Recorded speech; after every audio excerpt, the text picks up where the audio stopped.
ஒரு சீக்ரெட் சொசைட்டியால ஒரு உலக போரை தொடங்க வைக்க முடியுமா? பிளாக் ஹேண்ட் அப்படிங்கிற ஒரு சீக்ரெட் சொசைட்டி தான் முதல் உலக போருக்கு காரணம். முதல் உலக போர் தான் இரண்டாவது உலக போருக்கு காரணம். என்னைக்காவது யோசிச்சிருக்கீங்களா ஏன் ஹிட்லர் உருவாகினார் அப்படின்னு சொல்லி, எதற்காக ஹிட்லர் பின்னாடி பல ஜெர்மனியர்கள் போனாங்க அப்படின்னு சொல்லி, ஹிட்லருடைய அந்த தாக்கம் எப்படி ஜெர்மனியை பாதித்தது அப்படின்னு சொல்லி, இல்ல ஹிட்லரை பாதித்த முதலாவது உலக போர் எந்த அளவு தாக்கத்தை உலக நாடுகளுக்கும் ஜெர்மனிக்கும் கொடுத்தது என்று, கிழக்கு ஜெர்மனி மேற்கு ஜெர்மனி அப்படின்னு சொல்லி இரண்டு ஜெர்மனியாக மாறிய அந்த ஜெர்மனியை ஒன்றாக இணைத்த தருணம் எது? 1918 முடிவு பெற்ற முதலாவது உலக போருக்காக 2010 வருடம் வரை ஜெர்மனி ரொம்ப பெரிய தொகையை பல நாடுகளுக்கு கொடுத்து வந்ததே, அதன் பின்னால் இருக்கும் உண்மைகள் என்ன? இந்த ஒரு பதிவில் பார்த்து விடலாம். அன்பு தமிழஞ்சங்களுக்கு தமிழ் பொக்கிஷத்தின் வணக்கங்கள். டாபிக் உள்ள போறதுக்கு முன்னாடி iGene School of VFX. இந்த VFX அப்படின்னு சொல்லும்போது எதிர்காலத்தை இல்லாட்டி இப்போது இந்த லாக்டவுனாக இருக்கட்டும், ஆன்லைன் கிளாஸஸாக இருக்கட்டும், இல்லை கேமிங் செக்டாராக இருக்கட்டும், வரப்போகும் ஆர்டிஃபிஷியல் இன்டெலிஜென்ஸாக இருக்கட்டும், இது எல்லாத்துக்குமே தேவையான மிக முக்கியமான ஒரு டெக்னாலஜி தான் VFX அப்படின்னு சொல்லலாம். ஸோ இப்படிப்பட்ட VFX எங்கே போய் படிக்கிறது அப்படின்னு சொல்லி பலவிதமான கேள்விகள் இருக்கலாம். அதில் ஒரு இன்ஸ்டியூட் தான், மிக முக்கியமான ஒரு இன்ஸ்டியூட் தான் iGene School of VFX அப்படின்னு சொல்லலாம். இவங்க 400க்கும் மேல பல திரைப்படங்களில் ஒர்க் பண்ணியிருக்காங்க. சொல்லப்போனா மார்வல்ஸா இருக்கட்டும், இல்லாட்டி கடைசியா வந்த மாரா படமா இருக்கட்டும், இப்படி பல திரைப்படங்களில் இவர்களுடைய கைவண்ணம் என்பது இருந்திருக்கிறது. iGene School of VFX அப்படிங்கிறது iGene மீடியா அண்ட் என்டர்டைன்மெண்ட் ஒரு பாகம் தான். நேரடியா இண்டஸ்ட்ரியில இருக்கிற எக்ஸ்பர்ட்ஸ் தான் ட்ரைனிங் கொடுக்கறாங்க.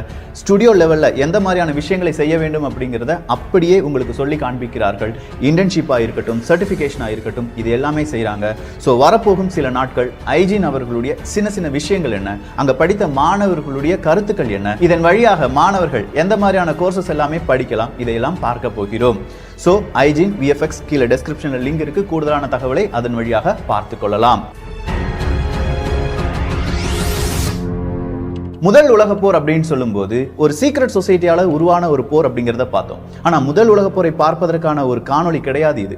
சீக்ரெட் சொசைட்டியுடைய பெயர் மட்டும் சொல்லிடுறேன், பிளாக் ஹேண்ட் அப்படின்னு சொல்லுவாங்க. ஸோ முதல் உலக போர் வந்துருச்சு. செர்பியாவுக்கும் ஆஸ்திரியாவுக்கும் இடையே மிகப்பெரிய பிரச்சனை. அங்க ஜெர்மனி வராங்க, இத்தாலி வராங்க, கூடுதலா இந்த பக்கம் பார்த்தா ரஷ்யா, பிரான்ஸ், பிரிட்டன், அமெரிக்கா போன்ற நாடுகள் எல்லாமே சண்டை போடுகிறது.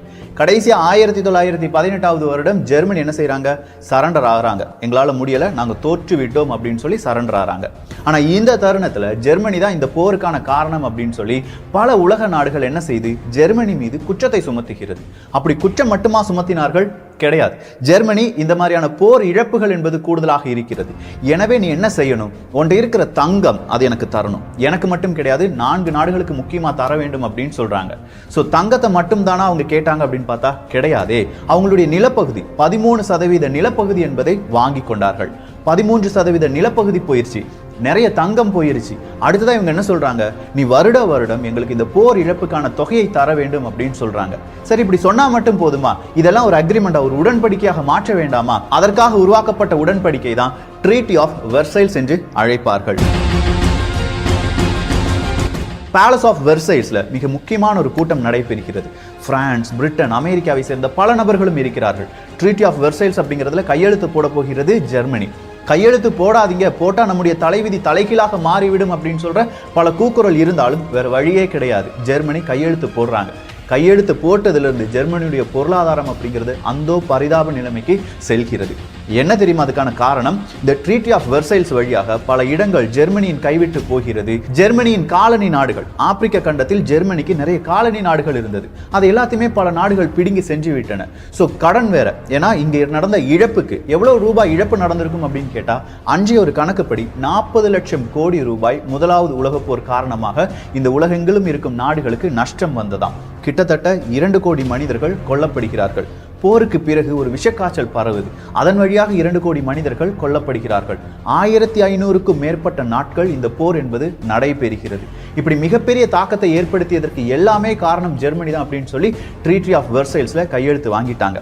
இந்த ட்ரீட்டி ஆஃப் வெர்சைல்ஸ் போட்டதுல இருந்து இவங்க உழைக்கிற ஜெர்மனியர்கள் உழைக்கிற எல்லா காசும் யாருக்கு போகுது? யாருக்கோ போகுது. இவங்களுக்கு கிடைக்கவே இல்லை. இதை ரொம்ப பெரிய அளவுல பார்த்துக்கிட்டே இருந்தார் ஹிட்லர். என்னடா ட்ரீட்டி ஆஃப் வெர்சைல்ஸ் அப்படிங்கிறதுக்கு உடன்படிக்கை நீங்க கையெழுத்து போட்டுட்டீங்களே, நான் உங்களை காப்பாத்துறேன் அப்படிங்கிற சின்ன சின்ன வார்த்தைகளை சொல்ல ஆரம்பிக்கிறார். நாம இந்த நிலைமைக்கு வந்ததுக்கு காரணம் யூதர்கள், கம்யூனிஸ்டுகள், இப்படி பல ஐரோப்பியர்கள் இந்த மாதிரியான பலவிதமான செய்திகளை மக்களிடையே பரப்புகிறார். ட்ரீட்டி ஆஃப் வெர்சைல்ஸ்ல ரொம்பவே சோர்வடைந்த மக்கள் ஹிட்லருடைய அந்த பேச்சை கேட்டுடனே கொஞ்சமா அப்படி வீரம் மெதுவா வருது. ஆமா, ஜெர்மனிக்குன்னு ஒரு ஹிஸ்டரி இருக்கு, அதை மீறி நாம ஏன் இப்படி தலைகுனிந்து நடக்க வேண்டும், நமக்கான ஜெர்மனியை உருவாக்க வேண்டும் அப்படின்னு சொல்லி நினைக்கிறார்கள். அப்படி நினைத்தது மட்டும் தானா அந்த ட்ரீட்டி ஆஃப் வெர்சைல்ஸ் அப்படிங்கிற உடன்படிக்கை தான் இரண்டாவது உலகப் போர் வருவதற்கான காரணமாக மாறியது. ஹிட்லர் அப்படிங்கிற மிகப்பெரிய ஒரு சர்வாதிகாரி அங்கே உருவாக்கினார். அப்படி உருவான பிறகு இரண்டாவது உலக யுத்தம் என்பது நடைபெறுகிறது. எந்த நேரத்தில் ஜெர்மனியால் அடுத்த ஒரு போர் வரக்கூடாது அப்படின்னு சொல்லி ட்ரீட்டி ஆஃப் வெர்சைல்ஸ் வச்சாங்களோ, ஐரோப்பிய நாடுகள், அமெரிக்கா போன்ற நாடுகள் வைத்ததோ, அது தோல்வியில் முடிந்தது. அடுத்த யுத்தம் நடைபெற்றது, அடுத்த யுத்தம் முடிவடைந்து விட்டது. ஹிட்லர் ஓகே கொன்னுட்டாங்க, இல்லாட்டி அவர் செத்துட்டார். இப்படிலாம் பல பிரச்சனைகளுக்கு மத்தியில் மீண்டும் ஜெர்மனி நம்மை ஆதிக்கம் செலுத்துமா அப்படிங்கிற ஒரு கேள்வி பல உலக நாடுகளுக்கு வருது. ஏன்னா முதலாவது உலக போர்லையும் இரண்டாவது உலக போர்லையும் மிக முக்கியமான நாடு ஜெர்மனி தான். ஸோ ஜெர்மனி என்ன செய்யறாங்க, இவங்க 4 பிரிக்கிறாங்க. 4 அப்படின்னு சொல்லும்போது ஒரு பங்கு ரஷ்யாவுக்கு, மீதம் இருக்கும் 3 பங்கு இங்கிலாந்துக்கு, பிரான்ஸுக்கு, அமெரிக்காவுக்கு, இப்படி 4 பிரிச்சுட்டாங்க. இது ஏன் 4 பிரிச்சாங்க அப்படிங்கிற வேறொரு கேள்வி நமக்குள்ள வரணும். ஏன்னா இந்த மாதிரியான ஒரே நாடாக இருந்தால் அங்கே மறுபடியும் பிரச்சனைகளை யாராவது ஏற்படுத்துவார்கள். அதன் வழியாக ஐரோப்பிய ஒன்றியத்திற்கும் இல்லாட்டி அமெரிக்காவுக்கும் மிகப்பெரிய பிரச்சனைகள் வரும். அதை 4 பிரிச்சு, அதாவது டிவைட் பண்ணி, இந்தியாவை எப்படி டிவைட் பண்ணி அவங்க ரூல் பண்ணாங்களோ அதே மாதிரி ஜெர்மனியும் டிவைட் பண்றாங்க. இப்படி 4 பிரித்து ரஷ்யாவின் பக்கம் சென்ற அந்த ஜெர்மனியை கிழக்கு ஜெர்மனி என்றும், மீதம் இருக்கும் 3 நாடுகள் பிரித்து கொண்ட அந்த ஜெர்மனியை மேற்கு ஜெர்மனி அப்படின்னு சொல்லி அழைக்கிறார்கள். 1949 பிரித்த நிலப்பரப்புக்கு ஒரு பெயர் போட்டு அதை நாடு அறிவிக்கணும்ல. இந்த 3 நாடுகள் அந்த மேற்கு ஜெர்மனியை federal democratic republic of Germany அப்படிங்கிற ஒரு நாடாக அறிவிக்கிறார்கள். அதே நேரத்தில் ரஷ்யாவின் கையில கொஞ்சம் ஜெர்மனியின் பாகம் வந்துச்சு பாருங்க, அதை ஜெர்மனி டெமோக்ராட்டிக் ரிப்பப்ளிக் அப்படின்னு சொல்லி ஒரு நாடாக அறிவிக்கிறது சோவியத் யூனியன், ரஷ்யா. மீதம் இருக்கும் 3 நாடுகள் முதலாளித்துவ நாடுகள். இந்த ஒரு பக்கம் இருக்கும் நாடு அங்கே கம்யூனிசம், சோசியலிசம் அப்படின்னு சொல்ற ரஷ்யாவினுடைய ஆட்சி. ஸோ கிழக்கு ஜெர்மனியில எப்போதுமே ஒரு மந்த நிலைமை அப்படிங்கிறது இருந்து வருகிறது. ஆனா மேற்கு ஜெர்மனியில ஐரோப்பிய நாடுகள், அமெரிக்கா போன்ற பல நாடுகள் என்ன செய்யறாங்கன்னா, அவங்களுடைய தொழிலை செய்வதற்காக பல தொழிற்சாலைகள் என்பது நிறுவப்படுகிறது. நல்லா கேட்டுக்கோங்க, பிரெக்சிட் அப்படிங்கிறது இப்ப நடைபெற்றது. அந்த பிரெக்சிட்ல பிரிட்டன் ஏன் வெளியில வந்தாங்க ஐரோப்பிய ஒன்றியத்திலிருந்து? நாங்க கொடுக்கிற வரி, பணம், இது எல்லாமே எங்க நாட்டுக்கு பயன்படாமல் ஐரோப்பிய ஒன்றியத்தில் இருக்கும் மீதம் இருக்கும் நாடுகளுக்கு பயன்படுகிறது அப்படிங்கிறது அவங்களுடைய மிக முக்கியமான ஒரு குற்றச்சாட்டா இருந்தது. அதே விஷயம் தான் இங்கேயும் நடைபெற்றது. இங்க கொஞ்சம் வித்தியாசமா நடைபெற்றது. நல்லா கவனிச்சா இப்ப இருக்கிற பலவிதமான அரசியலும் அன்றைக்கு நடந்த அரசியலுக்கும் எந்த மாற்றமும் இருக்க போவது கிடையாது. இந்த ஜெர்மனி முதலாவது உலக யுத்தம் அப்படிலாம் பார்க்கும்போது அமெரிக்கா எப்படி வல்லரசானது அப்படிங்கிற டாபிக் நம்ம பார்த்தோம். அதுல 12-13 வீடியோ நம்ம போட்டிருக்கோம். அதுல முதலாவது உலக போர்ல அமெரிக்காவினுடைய உட்ரோ வில்சன் அவர்கள் சொன்ன அந்த 14 புள்ளிகளாக இருக்கட்டும், அதன் வழியாக ஐநா சபை போன்ற பல சபைகள் உருவாக்கப்பட்டதாக இருக்கட்டும், இது எல்லாமே தெளிவா நம்ம பார்த்திருக்கோம். நிச்சயமா அதெல்லாம் பார்த்தீங்கன்னா இந்த மாதிரியான வேர்ல்டு பொலிட்டிக்ஸ் இல்லாட்டி இப்போது நடக்கும் அந்த பொலிட்டிக்ஸை கூட நம்மளால புரிந்து கொள்ள முடியும். ஸோ இந்த மாதிரி ஜெர்மனி கிழக்கு மேற்காக பிரிந்த பிறகு மேற்கு ஜெர்மனியில மட்டும் வளர்ச்சி அப்படிங்கிறது கூடுதலாகவே இருக்கு. மேற்கு ஜெர்மனி வளர்ச்சி அடைய கிழக்கு ஜெர்மனியில் இருக்கிற மக்கள் மேற்கு ஜெர்மனிக்கு படையெடுத்து செல்கிறார்கள். அதாவது எப்படியாவது அங்க போயிடலாம், எப்படியாவது அங்க போய் சம்பாதிச்சிடலாம் அப்படின்னு சொல்லி போறாங்க. 1961 கணக்குப்படி மட்டுமே ஒரு நாளைக்கு 1000 ஜெர்மனியர்கள் கிழக்கு ஜெர்மனியிலிருந்து மேற்கு ஜெர்மனிக்கு போவாங்களாம். ஸோ இப்படி மேற்கு ஜெர்மனிக்கு போறதால பிரச்சனை என்னடா இருக்கு, இந்த கேள்வி நமக்குள்ள வரலாம். இந்த கேள்வி வரணும்னா இங்க இருக்கிறவன் ஏன்டா அமெரிக்காவுக்கு வேலைக்கு போறான், இங்க இருக்கிறவன் ஏன்டா வெளிநாட்டுக்கு வேலைக்கு போறான் அப்படிங்கிற கேள்வியும் அதே நேரத்தில் நமக்கு வர வேண்டும். கிழக்கு ஜெர்மனியில வேலை அப்படிங்கிறது நிறையவே கிடையாது. அங்க இருக்கிற அறிவு சார்ந்த நிறைய மனிதர்கள் கிழக்கு ஜெர்மனியிலிருந்து மேற்கு ஜெர்மனிக்கு குடியேறுகிறார்கள்.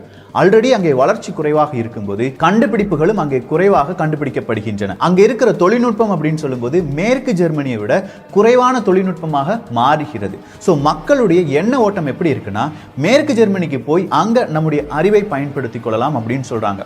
இதனாலதான் மறுபடியும் மேற்கு ஜெர்மனி அப்படிங்கிறது வளர்ச்சி அடைய கிழக்கு ஜெர்மனி கொஞ்சம் கொஞ்சமா தேய்ந்து கொண்டே இருந்தது.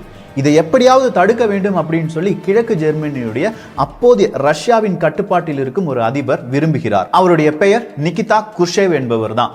ஸோ இந்த நிகிதா குருஷேவ் அவர்கள் விரும்பிய உடனே அங்க என்ன செய்யறாங்க, இந்த கிழக்கு ஜெர்மனியும் மேற்கு ஜெர்மனியும் இணைக்கும் அந்த எல்லை இருக்கு பாருங்க, அங்க ஃபுல்லா கேபிள்ஸை கொண்டு போடுங்கடா அப்படின்னு சொல்லிட்டாங்க, ஒரு வேலி கட்டுங்க அப்படின்னு சொல்லிட்டாங்க. ஒரு நேரத்துல வேலியா இருந்தது திடீர்னு பார்த்தா 6 அடி உயர சுவராக மாறுகிறது. 6 அடி சுவர் கொஞ்சம் நெஞ்சம் தூரத்துல கிடையாதுங்க, 160 கிலோமீட்டருக்கு இந்த சுவர் என்பது எழுப்பப்படுகிறது. எப்படி எழுப்பப்பட்டது அப்படிங்கிற கேள்விக்கான பதில், ஜெர்மனியை மட்டும் அவங்க 4ஆக பிரிக்கவில்லை, பெர்லின் அப்படிங்கிற இடத்தையும் 4ஆக பிரித்தார்கள், அந்த தலைநகரத்தையும் 4ஆக பிரித்தார்கள். அதன் காரணமாக கிழக்கு ஜெர்மனி மேற்கு ஜெர்மனியில் இருக்கும் அந்த பெர்லினின் இடைப்பட்ட எல்லை பகுதிகள் இந்த வேலியால் சூழப்பட்டது. 1961 இப்படி 1970க்குள்ள இந்த வேலியினுடைய உயரம் என்பது 10 அடியாக உயர்கிறது.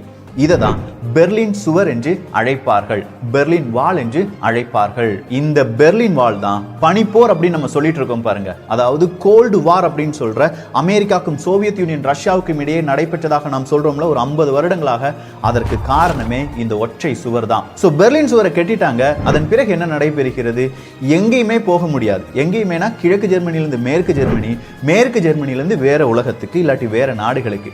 காரணம், இந்த 4 நாடுகளும் என்ன நினைத்து விட்டது, ஜெர்மனி மக்கள் வெளியில போனாங்கன்னா அவங்க நமக்கு எதிராக திரும்புவதற்கான வாய்ப்புகள் இருக்கு அப்படின்னு சொல்லி ஒட்டுமொத்தமா எல்லை முழுவதுமே அடைத்து விட்டார்கள். சோ அந்த பக்கம் சோவியத் யூனியன் ரஷ்யா, இந்த பக்கம் அமெரிக்கா, இந்த பக்கம் நேட்டோ அப்படிங்கிற ஒரு படையமைப்பு உருவாக்கப்படுகிறது.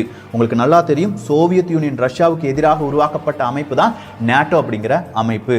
அந்த பக்கம் இருக்கிற சோவியத் யூனியன் ரஷ்யா சும்மா இருப்பாங்களா, அவங்களும் என்ன செய்யறாங்க, நாட்டோவுக்கு எதிராக வார்சோ அப்படிங்கிற வேறொரு உடன்படிக்கையில் ஈடுபடுகிறார்கள். இந்த வார்சோ ஒப்பந்தம் வழியாக எந்தெந்த நாடுகள் வார்சோ ஒப்பந்தத்தில் கையெழுத்து போட்டிருக்கிறதோ அந்த நாடுகளுடைய செக்யூரிட்டியா இருக்கட்டும், அவங்களுடைய அரசியலா இருக்கட்டும், இதெல்லாம் கண்காணிக்கக்கூடிய திறன் யாருக்கு கிடைத்தது, சோவியத் யூனியன் ரஷ்யாவுக்கு கிடைத்தது.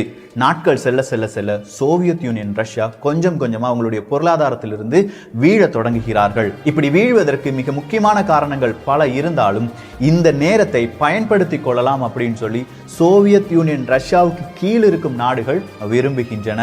அப்படி விரும்பிய ஒரு நாடு தான் ருமேனியா. அவங்க என்ன செய்யறாங்க, சோவியத் யூனியன் ரஷ்யால இருந்து கொஞ்சமா வெளியில வந்து அவங்களுக்குன்னு ஒரு எலெக்ஷன் வச்சு ஜனநாயக முறைப்படி அவங்களுடைய அரசியல் தலைவரை தேர்ந்தெடுத்துக் கொள்கிறார்கள். சோ ஒற்றை கட்சி அப்படின்னு சொல்லியிருந்த ரஷ்யாவினுடைய கொள்கையிலிருந்து மாறிய ஒரு நாடாக ருமேனியா மாறும்போது கிழக்கு ஜெர்மனியை சேர்ந்த பல நபர்களுக்கும் விடுதலை வேட்கையும், மேற்கு ஜெர்மனியில் இருக்கும் அவங்களுடைய சொந்தக்காரங்க நண்பர்கள் இவர்களை பார்ப்பதற்கான ஒரு வேட்கையும் தொடங்க ஆரம்பித்தது. அந்த வேட்கையின் ஒரு படிதான் பெர்லின் சுவர் என்பது இடித்து தரைமட்டமாக்கப்பட்டது. எப்படி இந்த பெர்லின் சுவர் தரைமட்டமாக்கப்பட்டது, இதற்கு பின்னால் இப்ப நம்ம பார்க்குற மாதிரி மீடியா மேனிப்புலேஷன் இல்லாட்டி மீடியாவினுடைய ஏதாவது தந்திரங்கள் இருக்கிறதா? நிச்சயமா அடுத்த ஒரு காணொளியில் இதற்கான விடை கிடைக்கும். இதற்கான விடை கிடைக்கும் போது மீடியால பரவக்கூடிய ஒரு வார்த்தை கோல்டு வார் என்பதை உருவாக்கவும் முடியும், அந்த கோல்டு வாரை முடித்து வைக்கவும் முடியும். கிழக்கு ஜெர்மனி காற்றோடு காற்றாக மறைந்து மேற்கு ஜெர்மனியாக மட்டுமே இந்த உலகத்தால் போற்றப்படுகிறது. அப்படின்னா கிழக்கு ஜெர்மனிக்கு என்ன நடந்தது, அடுத்ததா உலக நாடுகள் இதை எதிர்த்து என்னென்ன விஷயங்களில் ஈடுபட்டார்கள், இதற்கான இழப்பீடாக ஜெர்மனி என்ன கொடுத்தது 2வது உலக யுத்தத்திற்கு பிறகு, பல கேள்விகள் அடுத்த பாகத்தில் அதனுடைய பதில்கள் கிடைக்கும். இந்த ஒரு காணொளி பற்றிய உங்களுடைய கருத்துக்கள் இங்கே வரவேற்கப்படுகின்றன. ஒரே ஒரு நிமிஷம், எப்படி இருந்தது? ஏன்னா மிகப்பெரிய ஒரு காம்ப்ளிகேட்டடான ஒரு விஷயம். முதல் உலக போர், 2வது உலக போர், அதற்கான காரணங்கள், அதன் பின்னால் இருந்த உலக அரசியல், இதை எல்லாமே பார்த்துருக்கோம். ஸோ உங்களுக்கு பிடிச்சிருந்துச்சுன்னா கீழே கருத்துக்களை தெரிவியுங்கள், உங்கள் நண்பர்களுக்கு கொஞ்சமாக ஃபார்வர்ட் பண்ணுங்க, இல்லாட்டி நீங்கள் இதை படித்து உங்கள் நண்பர்களிடம் சொல்லுங்கள். பலவிதமான செய்திகள், பலவிதமான கருத்துக்கள் உங்களை வந்து அடையும். அந்த நேரம் கிடைக்கும் சந்தோஷத்தை என்னிடம் பகிர்ந்து கொள்ளுங்கள். எல்லோரும் தமிழ் பொக்கிஷத்தில் இணைந்திருங்கள். தமிழ் பொக்கிஷம் சேனலை சப்ஸ்கிரைப் செய்யாத தோழர்கள் தோழிகள் சப்ஸ்கிரைப் பண்ணிக்கோங்க. நல்லதை பகிர்ந்து நல்ல சமுதாயத்தை உருவாக்குவோம். நன்றி, வணக்கம்.